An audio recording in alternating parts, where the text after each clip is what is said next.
ಆಕಾಶವಾಣಿ ಪ್ರದೇಶ ಸಮಾಚಾರ ಓದುತ್ತಿರುವವರು ಹರ್ಷವರ್ಧನ್ ಶೀಲ್ವಂತ್. ಮುಖ್ಯಾಂಶಗಳು. ಮನ್ ಕಿ ಬಾತ್ ಸಾಮುದಾಯಿಕ ಸಹಭಾಗಿತ್ವದಲ್ಲಿ ಯಶ ಸಾಧಿಸಿದ ರಾಜ್ಯದ ಜೇನು ಸಾಕಣೆ ಪ್ರಯೋಗ ಶ್ಲಾಘಿಸಿದ ಪ್ರಧಾನಮಂತ್ರಿ. ಸೌರ ಸ್ವಾಸ್ಥ್ಯ ಯೋಜನೆ ಸೆಲ್ಕೋ ಸಹಕಾರದಲ್ಲಿ ರಾಜ್ಯದ 5,000 ಆರೋಗ್ಯ ಕೇಂದ್ರಗಳಲ್ಲಿ ಸೌರ ವಿದ್ಯುತ್ ಘಟಕ ಅಳವಡಿಕೆ ಗುರಿ. ಎಚ್ಐವಿ ಹಾಗೂ ಏಡ್ಸ್ ಹರಡುವಿಕೆ ನಿಯಂತ್ರಿಸುವ ಅಡೆತಡೆಗಳನ್ನು ಕೊನೆಗಾಣಿಸುವುದು ಧ್ಯೇಯದೊಂದಿಗೆ ಇಂದು ಏಡ್ಸ್ ಜಾಗೃತಿ ದಿನಾಚರಣೆ. ಯುವ ಆಪತ್ ಮಿತ್ರ ಯೋಜನೆ ಸ್ಕೌಟ್ಸ್ ಮತ್ತು ಗೈಡ್ಸ್ನ 3,700 ವಿದ್ಯಾರ್ಥಿ ಸ್ವಯಂ ಸೇವಕರಿಗೆ ವಿಪತ್ತು ನಿರ್ವಹಣೆ ತರಬೇತಿ. ಈಗ ವಾರ್ತೆಗಳ ವಿವರ. ಭಾರತೀಯ ನೌಕಾಪಡೆ ಬಹುವೇಗದಿಂದ ಆತ್ಮನಿರ್ಭರತೆಯತ್ತ ಹೆಜ್ಜೆ ಹಾಕುತ್ತಿದೆ.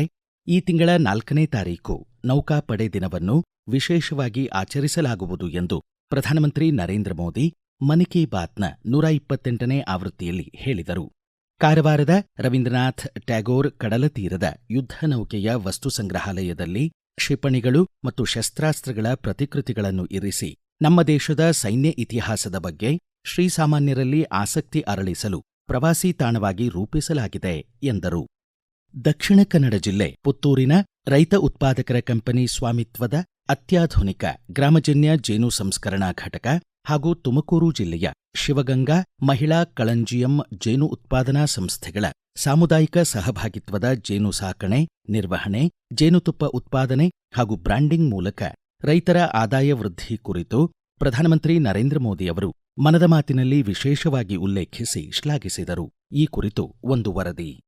ತುಮಕೂರು ಜಿಲ್ಲೆಯ ಶಿವಗಂಗಾ ಕಾಲಂಜಿಯ ಸಂಸ್ಥೆ ತನ್ನ ಪ್ರತಿಯೊಬ್ಬ ಸದಸ್ಯರಿಗೂ ಆರಂಭದಲ್ಲಿ 2 ಜೇನು ಪೆಟ್ಟಿಗೆ ಹಾಗೂ ಜೇನು ಕುಟುಂಬಗಳನ್ನು ನೀಡಿ ಜೇನು ಕೃಷಿಯಲ್ಲಿ ತೊಡಗುವಂತೆ ಪ್ರೇರೇಪಿಸಿದ್ದು ಪ್ರಧಾನಮಂತ್ರಿಯವರ ಗಮನ ಸೆಳೆದಿದೆ.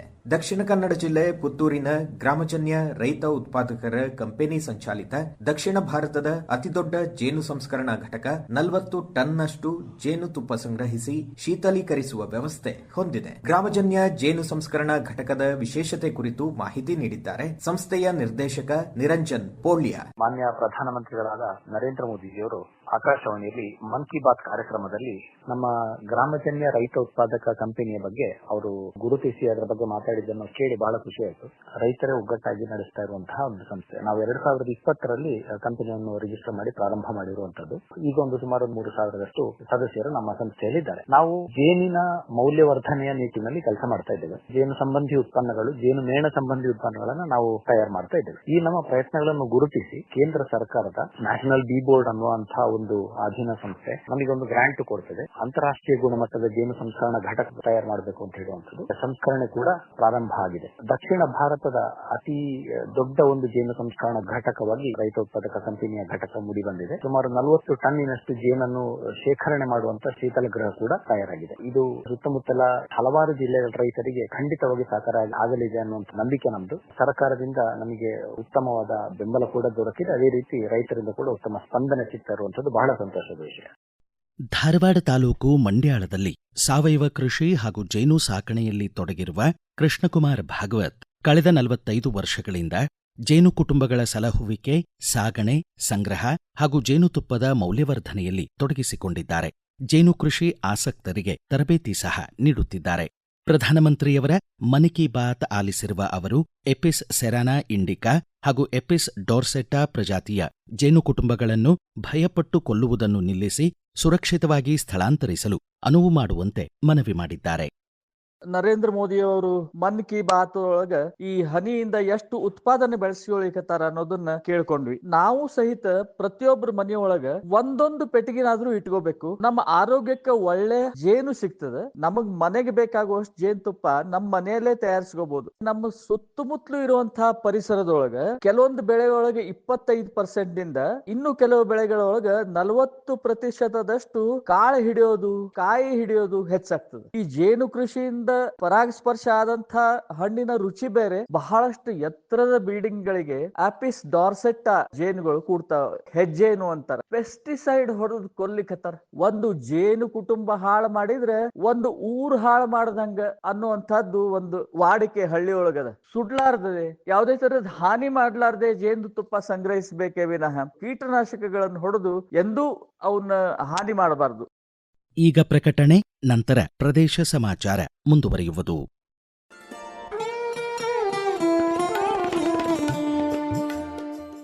ಆಕಾಶವಾಣಿ ಸುದ್ದಿ ವಿಭಾಗದಿಂದ ಪ್ರದೇಶ ಸಮಾಚಾರವನ್ನು ಪ್ರತಿದಿನ ಬೆಳಿಗ್ಗೆ 7:05, ಮಧ್ಯಾಹ್ನ 12 ಮತ್ತು 2:30 ಹಾಗೂ ಸಂಜೆ 6:40ಕ್ಕೆ. ರಾಷ್ಟ್ರೀಯ ವಾರ್ತೆಗಳನ್ನು ಬೆಳಿಗ್ಗೆ 7:35, ಮಧ್ಯಾಹ್ನ 1:10 ಹಾಗೂ ಸಂಜೆ 7:35ಕ್ಕೆ ಪ್ರಸಾರ ಮಾಡಲಾಗುತ್ತದೆ. ಈ ಎಲ್ಲಾ ವಾರ್ತೆಗಳನ್ನು ನಮ್ಮ ಯೂಟ್ಯೂಬ್ ಖಾತೆ ಆಕಾಶವಾಣಿ ನ್ಯೂಸ್ ಕನ್ನಡ, ಫೇಸ್ಬುಕ್ ಖಾತೆ ಆಕಾಶವಾಣಿ ವಾರ್ತೆ ಕನ್ನಡ ಇದರಲ್ಲಿ ಆಲಿಸಬಹುದು. ನಿಖರ ಮತ್ತು ವಿಶ್ವಾಸಾರ್ಹ ಸುದ್ದಿಗಳಿಗಾಗಿ ಕೇಳಿ ಆಕಾಶವಾಣಿ ವಾರ್ತೆ.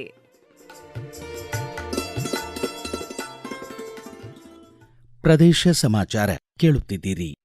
ರಾಜ್ಯದ ಸರ್ಕಾರಿ ಆಸ್ಪತ್ರೆಗಳಿಗೆ ನಿರಂತರ ವಿದ್ಯುತ್ ಸೌಲಭ್ಯ ಖಾತ್ರಿಪಡಿಸಲು 5,000 ಆರೋಗ್ಯ ಕೇಂದ್ರಗಳಲ್ಲಿ ಸೌರ ವಿದ್ಯುತ್ ಘಟಕ ಅಳವಡಿಕೆ ಗುರಿಯೊಂದಿಗೆ ಕಳೆದ ವರ್ಷ ಸೌರ ಸ್ವಾಸ್ಥ್ಯ ಯೋಜನೆಗೆ ಚಾಲನೆ ನೀಡಲಾಯಿತು ಎಂದು ಆರೋಗ್ಯ ಖಾತೆ ಸಚಿವ ದಿನೇಶ್ ಗುಂಡೂರಾವ್ ತಿಳಿಸಿದ್ದಾರೆ. ಈಗಾಗಲೇ 3,600 ಆಸ್ಪತ್ರೆಗಳಲ್ಲಿ ಸೌರ ವಿದ್ಯುತ್ ಘಟಕ ಅಳವಡಿಸಲಾಗಿದ್ದು, ಉಳಿತಾಯವಾಗುವ ವಿದ್ಯುತ್ ವೆಚ್ಚವನ್ನು ಆಸ್ಪತ್ರೆಗಳ ನಿರ್ವಹಣೆ ಹಾಗೂ ಸೌಲಭ್ಯಗಳಿಗೆ ಬಳಕೆ ಮಾಡಲಾಗುತ್ತಿದೆ ಎಂದು ಸಚಿವರು ಎಕ್ಸ್ ಮಾಧ್ಯಮದಲ್ಲಿ ಪ್ರಕಟಿಸಿದ್ದಾರೆ. ಎಚ್ಐವಿ ಹಾಗೂ ಏಡ್ಸ್ ಹರಡುವಿಕೆಯನ್ನು ನಿಯಂತ್ರಿಸುವಲ್ಲಿರುವ ಅಡೆತಡೆಗಳನ್ನು ಕೊನೆಗಾಣಿಸುವುದು ಎಂಬ ಧ್ಯೇಯದೊಂದಿಗೆ ಇಂದು ಏಡ್ಸ್ ಜಾಗೃತಿ ದಿನಾಚರಣೆ. ರಾಜ್ಯ ಏಡ್ಸ್ ಪ್ರಿವೆನ್ಷನ್ ಸೊಸೈಟಿ ಹಾಗೂ ಆರೋಗ್ಯ ಮತ್ತು ಕುಟುಂಬ ಕಲ್ಯಾಣ ಇಲಾಖೆ ಮೈಸೂರು ವೈದ್ಯಕೀಯ ಮಹಾವಿದ್ಯಾಲಯದ ಅಮೃತ ಮಹೋತ್ಸವ ಭವನದಲ್ಲಿ ಇಂದು ಬೆಳಗ್ಗೆ 11 ಗಂಟೆಗೆ ಪ್ರಧಾನ ಕಾರ್ಯಕ್ರಮ ಆಯೋಜಿಸಿವೆ. ಆರೋಗ್ಯ ಮತ್ತು ಕುಟುಂಬ ಕಲ್ಯಾಣ ಖಾತೆ ಸಚಿವ ದಿನೇಶ್ ಗುಂಡೂರಾವ್ ಪಾಲ್ಗೊಳ್ಳಲಿದ್ದಾರೆ. ಬೆಳಗ್ಗೆ 9 ಗಂಟೆಗೆ ಜನಜಾಗೃತಿ ಜಾಥಾ ಮೈಸೂರಿನ ಅರಮನೆ ಆವರಣದ ಶ್ರೀ ಕೋಟೆ ಆಂಜನೇಯ ಸ್ವಾಮಿ ದೇವಸ್ಥಾನದಿಂದ ಪ್ರಾರಂಭವಾಗಿ ಮೈಸೂರಿನ ಜೆಕೆ ಮೈದಾನದ ಅಮೃತ ಮಹೋತ್ಸವ ಭವನದವರೆಗೆ ನಡೆಯಲಿದೆ. ಎಚ್ಐವಿ ಹೊಸ ಸೋಂಕನ್ನು ಶೂನ್ಯಕ್ಕಿಳಿಸಿ 2030ಕ್ಕೆ ಕೊನೆಗಾಣಿಸುವ ಧ್ಯೇಯದೊಂದಿಗೆ ಏಡ್ಸ್ ದಿನಾಚರಣೆ ಆಯೋಜಿಸಲಾಗಿದೆ ಎಂದು ಮಾಹಿತಿ ನೀಡಿದ್ದಾರೆ ಮೈಸೂರಿನ Swami Vivekananda youth movement HIV ಹಾಗೂ ಏಡ್ಸ್ ಆರೈಕೆ ಮತ್ತು ಚಿಕಿತ್ಸೆ ಪ್ರಕಲ್ಪದ ರಾಜ್ಯ ತಾಂತ್ರಿಕ ನಿರ್ದೇಶಕ ಡಾ ಎಚ್.ಜೆ. ದೀಪಕ್ ಮೂರ್ತಿ.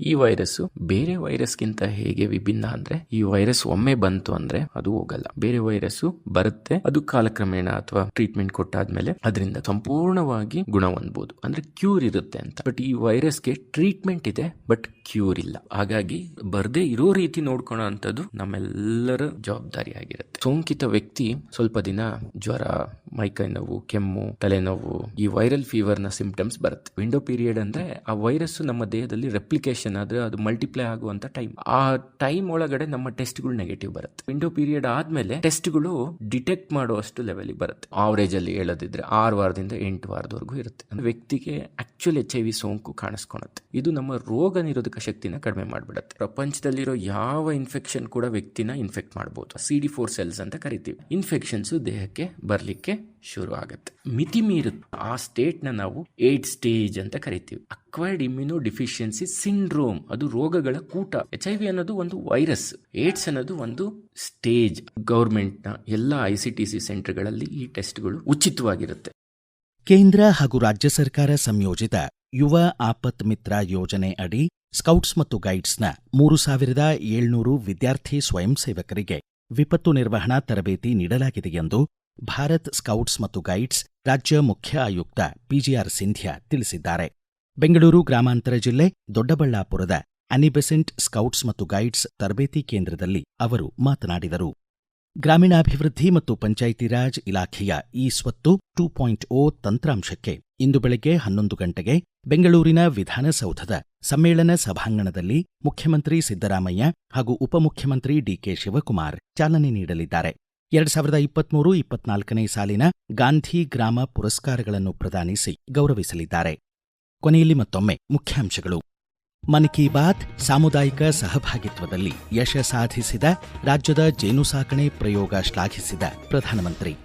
ಸೌರ ಸ್ವಾಸ್ಥ್ಯ ಯೋಜನೆ ಸೆಲ್ಕೋ ಸಹಕಾರದಲ್ಲಿ ರಾಜ್ಯದ 5,000 ಆರೋಗ್ಯ ಕೇಂದ್ರಗಳಲ್ಲಿ ಸೌರ ವಿದ್ಯುತ್ ಘಟಕ ಅಳವಡಿಕೆ ಗುರಿ. ಎಚ್ಐವಿ ಹಾಗೂ ಏಡ್ಸ್ ಹರಡುವಿಕೆ ನಿಯಂತ್ರಿಸುವ ಅಡೆತಡೆಗಳನ್ನು ಕೊನೆಗಾಣಿಸುವುದು ಧ್ಯೇಯದೊಂದಿಗೆ ಇಂದು ಏಡ್ಸ್ ಜಾಗೃತಿ ದಿನಾಚರಣೆ. ಯುವ ಆಪತ್ ಮಿತ್ರ ಯೋಜನೆ ಸ್ಕೌಟ್ಸ್ ಮತ್ತು ಗೈಡ್ಸ್ನ 3,700 ವಿದ್ಯಾರ್ಥಿ ಸ್ವಯಂ ಸೇವಕರಿಗೆ ವಿಪತ್ತು ನಿರ್ವಹಣೆ ತರಬೇತಿ. ಇಲ್ಲಿಗೆ ಪ್ರದೇಶ ಸಮಾಚಾರ ಮುಕ್ತಾಯವಾಯಿತು. ನಮ್ಮ ಮುಂದಿನ ರಾಷ್ಟ್ರೀಯ ವಾರ್ತಾ ಪ್ರಸಾರ ಈ ಬೆಳಿಗ್ಗೆ 7:35 ನಿಮಿಷಕ್ಕೆ.